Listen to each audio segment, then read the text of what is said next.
சிவ சிவ நான் ஒரு வாட்டி அன்பே படிச்சு சிவம் அறக்கட்டளையில் ம். சிவ சிவ அன்பே சிவம் அறக்கட்டளையின் பயணம் செய்யும் அனைத்து அன்பர்களுக்கும் இனிய இரவு வணக்கம். இன்றைய சிறப்பு விருந்தினராக வந்திருக்கும் தயானடா புக்தா ஐயா அவர்களை குருவின் சார்பாக வருக வருக என்று வரவேற்கிறேன். ஐயா, தலைப்பு சொல்லி ஸ்டார்ட் பண்ணிக்கலாம். அன்புள்ள அன்பே சிவம் சிவ சிவ அன்பே சிவம் குழுவில் பயணித்து வரும் அனைத்து அன்பர் நண்பர்களுக்கும், இதை நடத்தி கொண்டு வரும் திரு சிவ பாலகிருஷ்ணன் ஐயா அவர்களுக்கும் என் அன்பான வணக்கத்தை தெரிவித்துக் கொள்வது தயானந்த குப்தா கிருஷ்ணகிரி. நாம இப்போ நிறைய தாந்திரிக பரிகாரங்கள் பார்த்துக்கிட்டு தான் இருக்கோம். அது எப்படி இருக்கு என்னங்கிறது ஃபீட்பேக் வர்றதில்ல. அதனால கொஞ்சம் எல்லாருமே தயவு செஞ்சு ஃபீட்பேக் கொடுங்க. நம்ம சரியா பார்த்து சரியா இருக்கா இல்லையாங்க நம்ம செக் பண்ணிக்கலாம். சரி, இன்னைக்கு என்னன்னா கொஞ்சம் முக்கியமானதான் நான் எடுத்திருக்கேன். அதில் நீங்கள் வந்து எல்லாமே தயவு செஞ்சு நோட் பண்ணிக்கோங்க. இது எல்லாமே திருப்பி கிடைக்குமாங்கிறது தெரியாது எனக்கு, வச்சுங்களா. இப்போ நினைத்தது சித்தியாகவும் ஒரு மந்திரம் இருக்குது. அதுக்கு முன்னால எனக்கு இந்த தியானத்தையும் ஞானத்தையும் போதித்த பிதாமகா பத்திரிகளுக்கும் சொர்ணமாலா பத்திரிகளுக்கும் மகாவதார் பாபாஜி அவர்களுக்கும் சதானந்த யோகி அவர்களுக்கும் காசிரெட்டி நாயனா அவர்களுக்கும் பிரபஞ்ச சக்தி விஸ்வசக்தி பஞ்சபூதங்களுக்கும் பூர்ணாத்மா சர்வாத்மா அம்சாத்மாக்களுக்கும் ஆஸ்டின் மாஸ்டரின் மாஸ்டர் அவர்களுக்கும் என் பெற்றோருக்கும் ஆஞ்சநேய மகராஜுக்கும் வணக்கம் கூறி சேமம் கூறி ஆசீர்வாதம் கூறி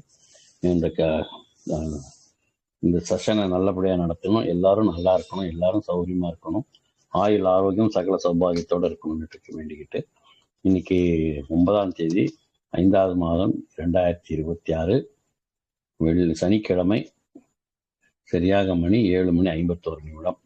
நம்ம இந்த நேரத்தில் இந்த தாந்திரிக பரிகாரங்களை பற்றி பேச வந்திருக்கிறோம்.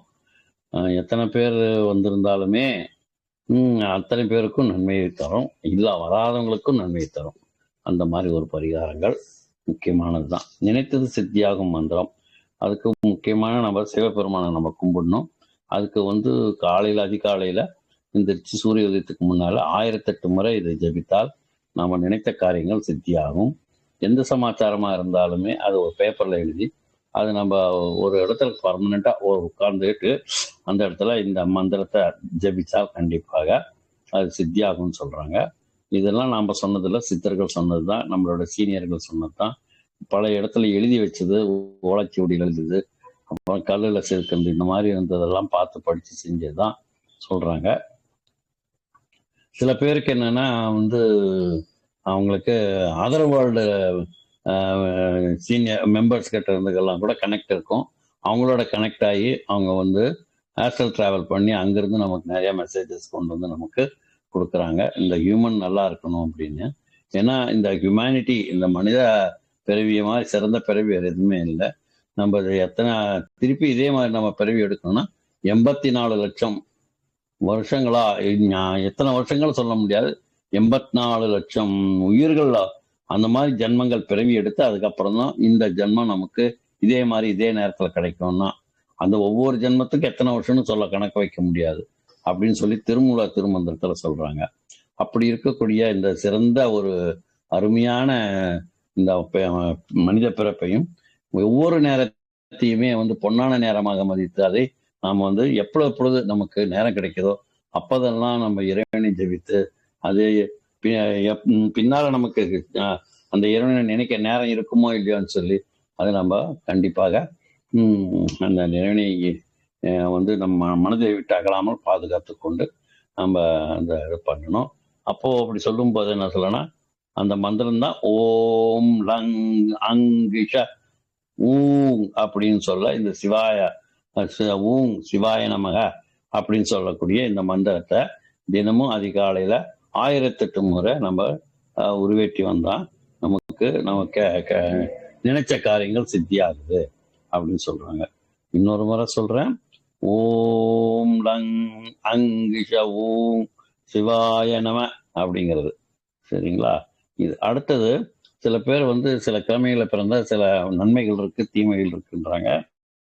இப்போ நம்ம இன்னைக்கு சனிக்கிழமையா இருக்கிறதுனால நம்ம இந்த சனிக்கிழமையா எடுத்துக்கிட்டு இருக்கோம். உதாரணமா இந்த சனிக்கிழமை பிறந்த குழந்தைகளுக்கு வந்து இதனுடைய தெய்வீக ரகசியம் என்னன்னு பார்த்தோம்னா, எல்லாருக்கும் தெரியுமானா கண்டிப்பா சில பேருக்கு தெரிஞ்சிருக்கலாம், சில பேருக்கு தெரியாம இருக்கலாம். அப்போ இந்த நீதி பகவான் சனி பகவான் வந்து அதுக்கு சனி பகவான் நீதி பகவான் மட்டும் அல்லாமல் கர்மகாரகன் மற்றும் தர்மத்தின் காவலன் கூட சொல்றாங்க. அந்த நாள் அவருக்கு சனிக்கிழமையா இருக்குது. அதுக்கப்புறம் வந்து இந்த நாளை பிறந்தவங்க பொதுவாகவே வந்து நியாயம், நீதி, சத்தியம், தர்மம் இப்படியா இருப்பாங்க.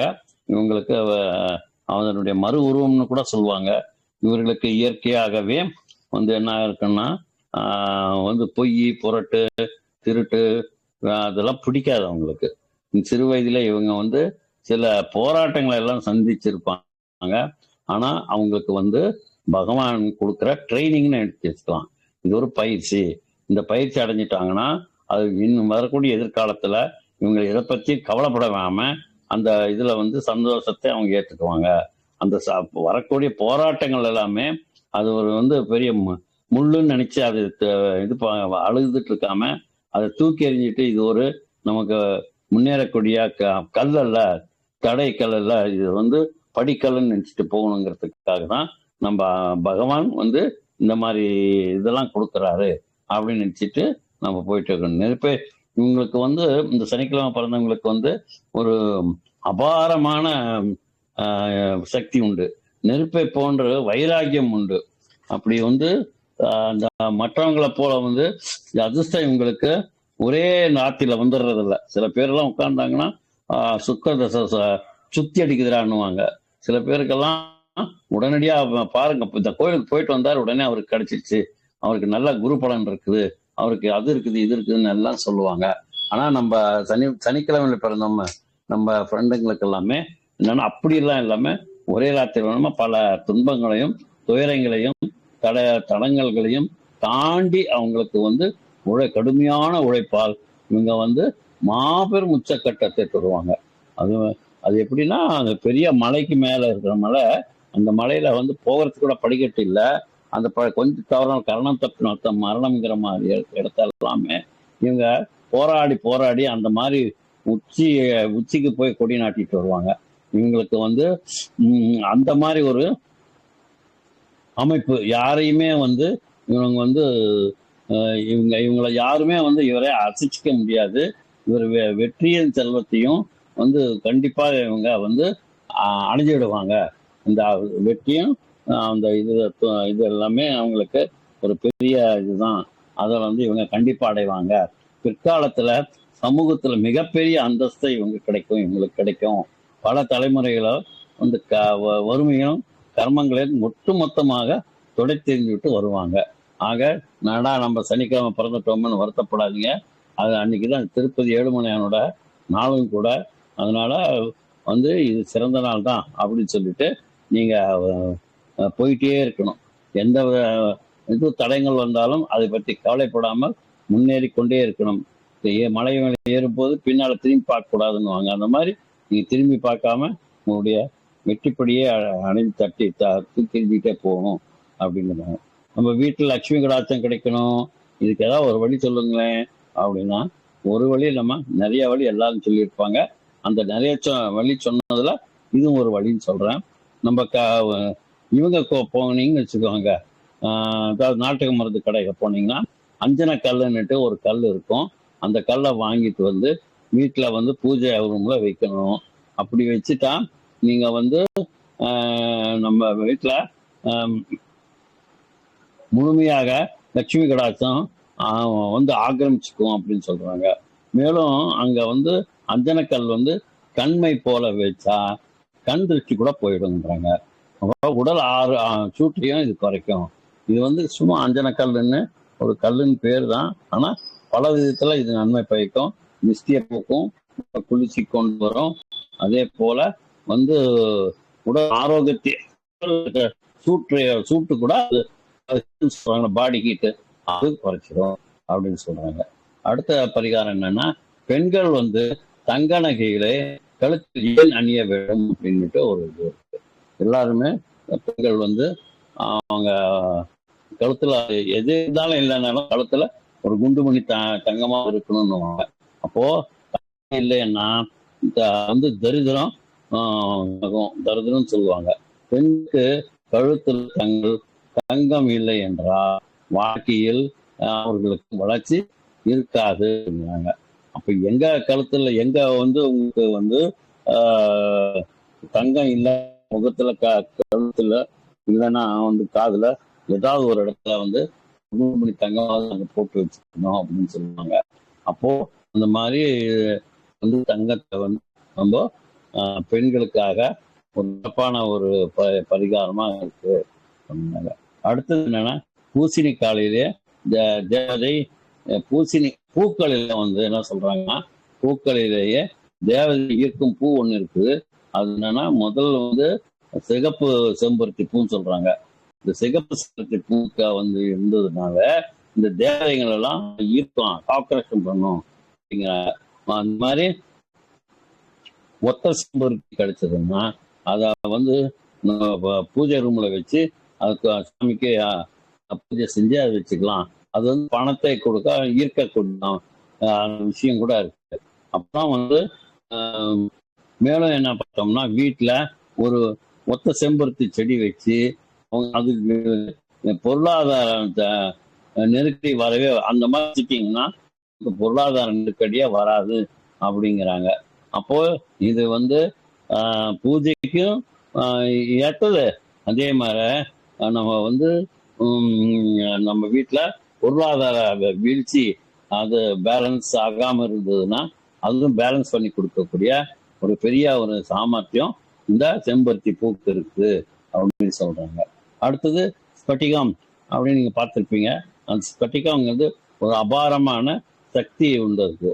அப்போ பூஜைக்கு தினசரி செய்ய வேணும். அப்படி செஞ்சாங்கன்னா மனதுல படப்படப்பு போக்கும். மேலும் வந்து நமக்கு பயம் இருக்குதுன்னு வச்சுக்கோங்க. ஐயோ என்ன பண்ணுவாரோ ஏது பண்ணுவாரோ, பேசும்போது வாய்ஸ் இவ்வளவு இருக்குதே, அப்புறம் நமக்கு அவர் கீழே நம்ம வேலை செய்யறோம், நமக்கு வந்து என்ன ஏதாவதுன்னா பனிஷ்மெண்ட் கொடுத்துருவாரோ அப்படின்ட்டு அந்த மாதிரி பட நடிச்சுக்குவோம். அந்த மாதிரி அப்புறம் அதே மாதிரி புதன் வீக்காகவும் சந்திரன் வீக் இருந்தாலும் காலசர்ப்ப தோஷத்திற்கு இது ஒரு சிறந்த பரிகாரம் கூட ஆகும். அதாவது என்ன சொல்றாங்கன்னா, புதன் வீக்காகவும் சந்திரன் வந்து வீக்காக இருந்ததுன்னா, இது வீக்காக இருந்ததுன்னா இருந்தாலும் இது வந்து காலசர்ப்ப தோஷத்திற்கு இது ஒரு பெரிய பரிகாரம் ஆகும் அப்படின்னு சொல்றாங்க. சிறந்த பரிகாரம் ஆகும் அப்படின்னு சொல்றாங்க. அடுத்தது அப்புறம் வந்து டார்காய்ஸ் ஸ்டோன் அப்படின்னு ஒன்று இருக்குதுங்க. இந்த டார்காய்ஸ் ஸ்டோனை உபயோகப்படுத்தணும் அப்படின்னு சொல்றாங்க. அது எப்படி உபயோகப்படுத்துறதுன்னா, குருக்களுடைய நேரடி தொடர்பில் இருந்து அவங்களுக்கு கிடைச்சிருக்கும். அவங்க கையில வந்து அந்த குரு இது வந்து என்ன சொல்றாங்கன்னா, டார்காய்ஸ் ஸ்டோன் இருக்கு, அதை வாங்கிட்டு வந்து அதை வந்து டார்காய்ஸை வச்சோம்னா அதை வேல் போல செஞ்சு கழுத்தை போட்டுக்கலாம் இல்லையா. முருக பக்தர்கள்லாம் அந்த மாதிரி தான் வேல் போல செஞ்சு கழுத்துல மாட்டிக்குவாங்க. அப்புறம் அது முருகனுக்கு இது உகந்த கல் கூட இருக்கு, அதிகம் இருக்கிறதுனால உகந்த கல் முருகனுக்கு பிடிச்ச கல் எது அப்படின்னு பார்த்தா இந்த ஃபர்ஸ்ட் இந்த இந்த தான் தண்டுக்கு தான் அது வந்து கிடைச்ச. எப்படின்னா, இந்த ஸ்டோன் அறிந்த பின் அவங்கள் அந்யோன்யம் வளர்ச்சி என்பது நீங்களாகவே தெரிந்து கொள்ளலாம் அப்படிங்கிறாங்க. இப்போ இந்த இது வந்து ஒன்று வாங்கிறது ஒன்று தான் நம்ம வேலை, காசு போட்டு. அதுக்கப்புறம் எல்லாமே அதே சம்பாதிச்சு கொடுத்துடும்.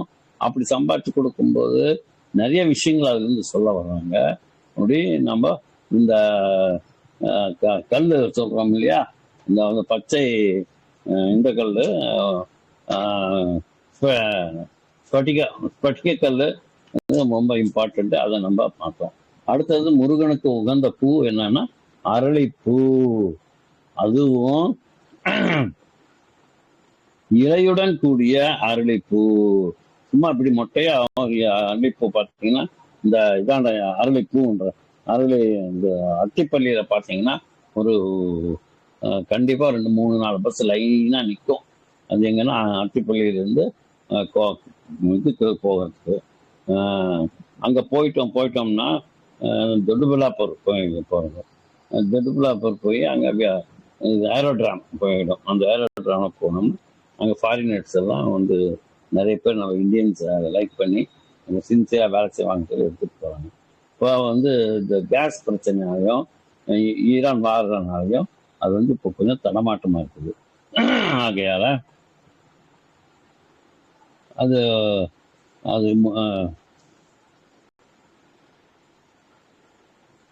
சார்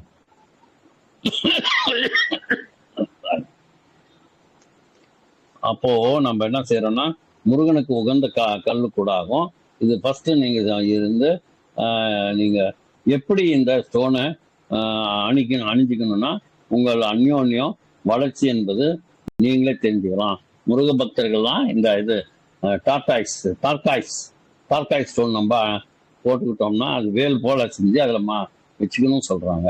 அப்படி வச்சுக்கிட்டோம்னா அதுக்கு முன்னால உங்க அந்யோன்யம் வித் முருகர் எப்படி, இந்த டார்காய்ஸ் ஸ்டோன் போட்ட பிறகு எப்படி இருக்குன்னு பார்த்தீங்கன்னா ரொம்ப நல்லாவே இருக்கும். முருகனுக்கு உகந்த பூ என்ன பூன்னா அரளிப்பூ, அதுவும் இலையுடன் கூடிய அரளிப்பூ. மேலும் அந்த அரளிப்பூவை நீங்க உங்க கையால பறித்து பூஜை செய்யணும். அப்படி செய்யும் போது நமக்கு வந்து இந்த ரொம்ப சிறப்பா இருக்கும். நம்ம தயவு செஞ்சு கடையில வாங்கின பூவை அரளிப்பூவை வந்து முருகனுக்கு கொடுக்காதீங்க. அப்படி உங்களுக்கு முழு பலன் கிடைக்கணும்னா நாம வேணும்னா இந்த மாதிரி நம்ம இலையோடு உள்ள பூவை நீங்களே பறிச்சு போடுங்க, உங்களுக்கு பூஜை பண்ணுங்க. 6 மட்டும் வந்து 6 பூ மட்டும் பறிச்சு அந்த 6 பறிச்ச பூவோட உங்களுடைய 6 வேண்டுதலையும் கோரிக்கைகளையும் வச்சு நம்ம பூஜை செஞ்சோம்னா நமக்காக இறைவன் இறங்கி வந்து நமக்கு தனம் தானியம் பசுபுத்திர லாபம் எல்லாம் கொடுக்கவாரு அப்படிங்கிறாங்க. 6 என்பது வந்து சுக்கிர பகவானுக்கு உரிய நியூமராலஜி நம்பர் அப்படின்னு சொல்றாங்க. இது வந்து உங்களுக்கு 6 விதமான யோகங்களையும் கொடுக்கக்கூடியது இந்த பூஜை செஞ்சுட்டு வந்தோம்னா அப்படிங்கிறாரு. சரி, அடுத்தது கொஞ்சம் சர்க்கரை, கொஞ்சம் அரிசி, கொஞ்சம் உப்பு, இதை 3 ஒரு இடத்துல பூஜை அறையில வச்சிடுங்க. அதை வந்து ஒத்த சிகப்பு செம்பருத்தி பூவை அல்லது சிறந்த ரோஜா பூவை அதனுக்கு அதில் வச்சு பூஜை செய்யுங்க. அப்படி செஞ்சுட்டு வந்தீங்கன்னா உங்களுக்கு பிளாக் மேஜிக் செய்யறவங்க, அப்புறம் வந்து பில்லி சூனியம், கண் திருஷ்டி இதெல்லாம் போன்ற நெகட்டிவ் எனர்ஜி இருக்கவங்க எல்லாருமே வந்து அந்த நம்ம அந்த வீட்டாண்ட வராதுங்கிறாங்க. சிகப்பு செம்பருத்தி விநாயகருக்கு மிகவும் பிடித்தது. விநாயகருக்கு யாருக்கு மிகவும் பிடித்தது, அதுவும் உகந்ததும் கூட. இப்போ இந்த பூ எத்தகைய இந்த பூ வந்து செடியை வந்து வீட்டுக்கு முன்னால் வச்சோம்னா நமக்கு நிறைய பொருளாதார தடையே வராதுன்னு சொல்றாங்க. ஆகையால நமக்கு என்ன ஒரு 1000-500 ஒரு செடி வாங்கி ஒவ்வொருத்தரும் வீட்டுக்கு முன்னால் வைங்க பார்க்கலாம். பொல்யூஷனுக்காக வந்து அந்த வெளியில இருக்கக்கூடிய அதையும் வந்து ஈர்த்துடுது, காற்றை சுத்தமாக்குது. அது இல்லாம காரணத்தோட தான் இந்த காரியம் இருக்குதுங்கிற மாதிரி இந்த இயற்கை வளத்தை சுத்தம் படுத்தி கொடுக்கறதும் இல்லாம நமக்கு நல்ல ஒரு இது சொல்லப்போனா நம்ம பரிகாரங்களுக்கு ரொம்ப சிறந்த ஒரு பூவாகவும் இருக்குது. சரி, அடுத்தது என்ன சொல்றாங்கன்னா கிராம்பு இருக்குது இல்லைங்களா, அது வந்து மிகுந்த சக்தி வாய்ந்ததுன்னு சொல்றாங்க. அதை வந்து என்ன செய்யறாங்கன்னா அதை வந்து துலா ராசிக்கும் ரிஷப ராசிக்கும் உண்டான இவர் இருக்காரு இல்லையா, சுக்கிர பகவான், அவருக்கு பிடிச்சது என்னன்னா இந்த துலா ராசிலையும் சரி அதே மாதிரி ரிஷப ராசிலையும் சரி அவங்களுக்கு உண்டான வீடு யாருக்கு, சுக்கிர பகவானுக்கு உண்டான வீடு அது. அப்புறம் ரிஷப இவங்கெல்லாம் வந்து கண்டிப்பாக இவங்க ரிஷபராசிக்காரங்க துளாராசிக்காரங்க கண்டிப்பாக இந்த ஒரு டைமண்ட் கல்லைய அல்லது ஒரு கண்ணாடி கிண்ணத்துல பூஜை செஞ்ச அறையில் வச்சுக்கோங்கிறாரு. 9 கிராம்பையும் அதுல போடுங்க. அந்த ஒரு கண்ணாடி பாத்திரம் பவுல் மாதிரி வச்சுக்கிட்டு அதுல வந்து 9 கிராம்பையும் போடவும். அப்புறம் 9 அல்லனா 18 இது வச்சு நம்பரிங் வச்சு வந்து என்ன நல்ல ஒரு சக்தி அந்த இதுல கிடைக்குங்கிறாங்க. அப்புறம் வந்து தினசரி பூஜை செஞ்சு வாரத்துல ஒரு முறை அந்த கல்கண்டை, அதே மாதிரி அது படைக்கக்கூடிய நைவேத்தியம் வச்சிருக்கோம் அந்த கல்கண்டு, அல்லது வந்து கோயிலுக்கு மிகவும் ஒரு சிறந்த ஒரு பிரசாதம் என்னன்னா வந்து சண்டையெல்லாம் போடலாம், சுமூகமா வந்து உபயோகரமா அது வந்து என்ன செய்யணும்னா ஒரு பக்குவமா ஒரு சாதம் செஞ்சு அவங்க வந்து எல்லா வரவங்களுக்கு பிரசாதமா கொடுத்தா இன்னும் நல்லது. சரி, லட்சுமி கடாட்சம் வேணும் அப்படின்னா என்ன செய்வாங்கன்னா, குருவாயூர் கோயில் போய் அங்கே இருக்கும் யானையாகட்டும், அப்புறம் வந்து வந்து யானை ஆகட்டும் ஒரு விதமாக இருக்கும். முதல்ல கூட சைவம் தான் தரப்படும். அங்க ஒரு முதல்ல இருக்குதுன்னு வச்சுக்கோங்க, அங்க இருக்கிற அந்த முதல்ல கூட சைவம் தான் கொடுக்குறாங்க, சைவ சாப்பாடு தான் இருக்குது. அதே மாதிரி கேரள மக்கள் வந்து பார்த்தீங்கன்னா தன்னுடைய தாலி கயிற்றுல எல்லாருக்குமே ஒரு இது வச்சிருப்பாங்க. அது வந்து என்னன்னா கிருஷ்ணர் வந்து அந்த போட்டோ அந்த தாலியில இருக்குமா. அந்த அளவுக்கு கேரள மக்கள் வந்து நம்ம பெருமாளை மனசுல வச்சு நினைச்சிட்டு இருக்காங்க. செழிப்பா இருக்கிறதுக்கு அதுக்கும் ஒரு காரணம் சொல்லுவாங்க. இப்போ நமக்கு சமைக்கும் சமையல்ல வந்து என்ன செய்யறாங்கன்னா, ருசியாக இருக்கணும்னா அது ஒரு சிறந்த வேலை இருக்குதுங்க. நம்ம என்ன செய்யணும்னா அது ஒரு ரகசியமாவே சொல்றாங்க. சமைக்கும் போது என்ன செய்யணும்னா மைண்ட்ஃபுல்னஸோட நம்ம செய்யணும்.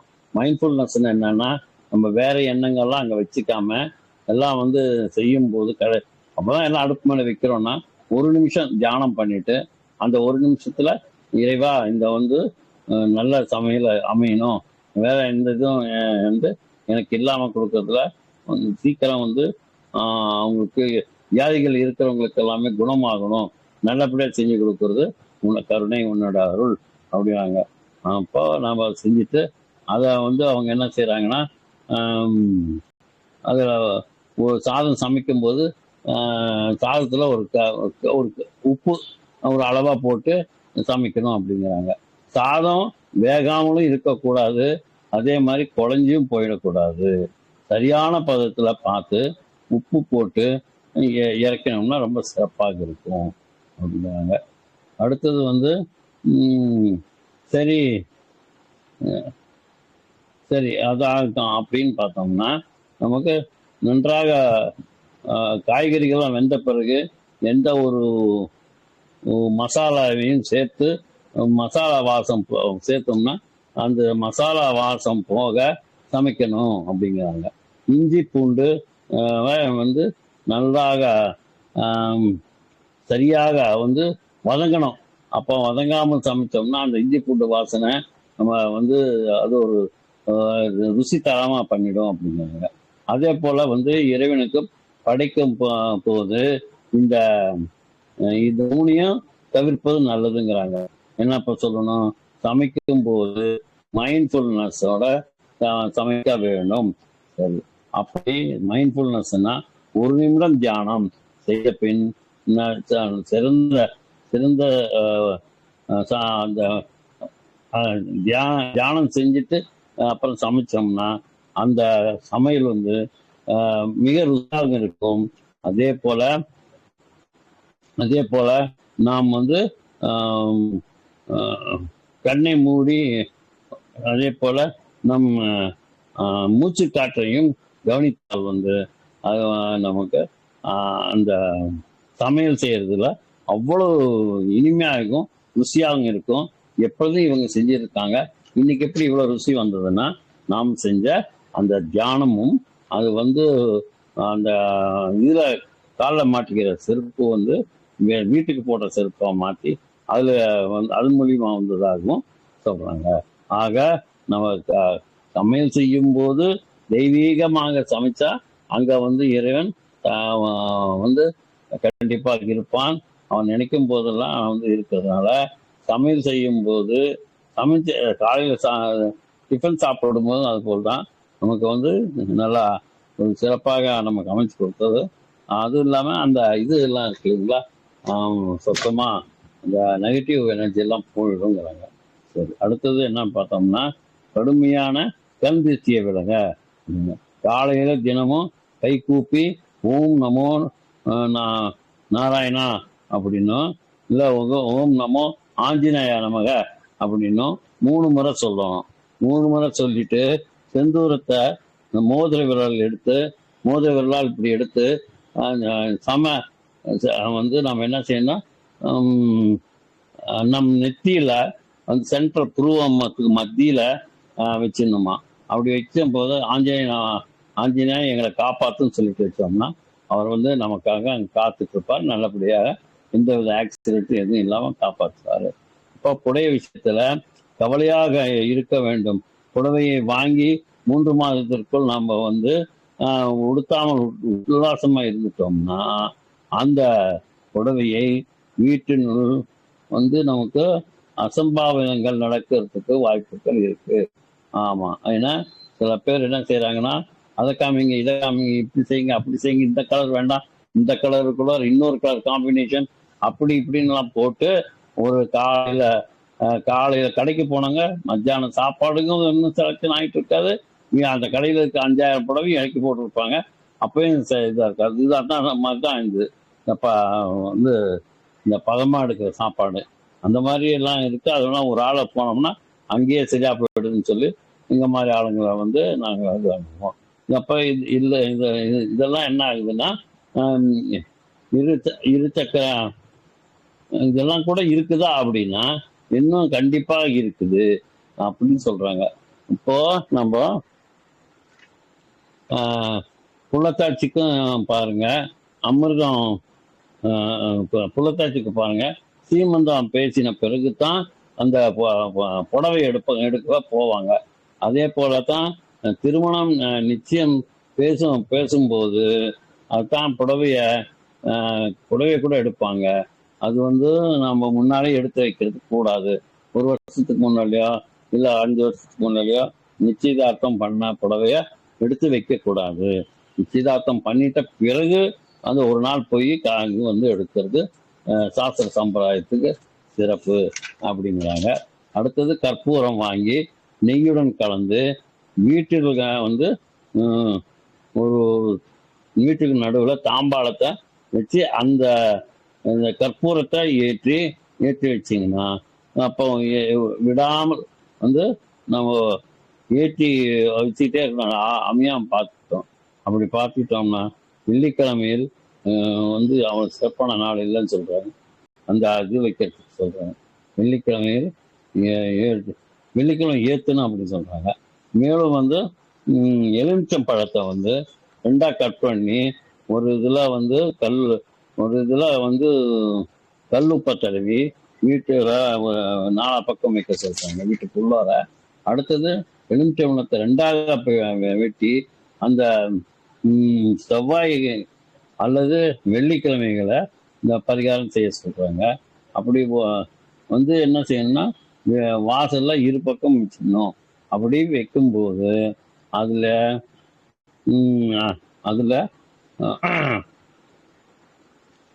வந்து கொஞ்சம் குங்குமம் தடவி வைக்கணும். ஒரு இதில் இன்னொன்று மஞ்சள் தடவி வைக்கணும் அப்படிங்கிறாங்க.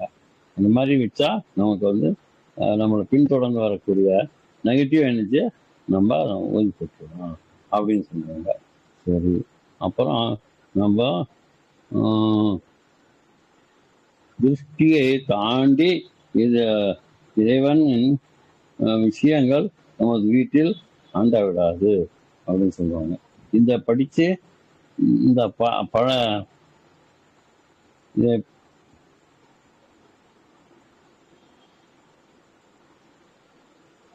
சாரி ஒரு நிமிஷம் தண்ணி பிடிச்சது.